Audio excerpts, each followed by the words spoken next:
Beautiful బీచెస్లో ఒకటి butterfly beach. చూస్తారా? Come.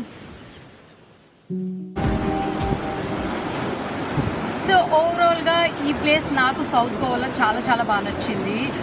Like ఇక్కడ కూర్చుని కొన్ని అవర్స్ తెలియకుండానే టైం అయిపోతుంటుంది. ఈ బీచ్లో ఏం చేయడానికి ఉంది మామ అని అంటే లైక్ ఏమైనా వాటర్ యాక్టివిటీస్ అలాంటివి ఎక్స్పెక్ట్ చేసే వాళ్ళకి ఈ ప్లేస్ అంత నచ్చకపోవచ్చు. ఓన్లీ పీస్ఫుల్గా ఒక క్వాలిటీ ఆఫ్ టైంని స్పెండ్ చేయడానికి, ప్రశాంతంగా నేచర్ని ఆస్వాదించడానికి ఈ ప్లేస్ చాలా చాలా బాగా నచ్చుతుంది. And if you're planning for this place, definitely మీరు మాన్సూన్లో ఎక్కువ వర్షాలు లేని టైంలో అండ్ అది కూడా ఆఫ్ సీజన్లో రండి. ఆన్ సీజన్లో చాలా క్రౌడ్ అంతా ఇక్కడ ఈ ప్లేస్ నిండిపోతుంది. మీకు అంత పెద్దగా నచ్చదు అండ్ మొత్తం జనాలు ఉన్నా కూడా it won't be good. Nature లాగా ఉంటేనే అందంగా ఉంటుంది. ఎక్కువ క్రౌడ్తో అస్సలు బాగోదు.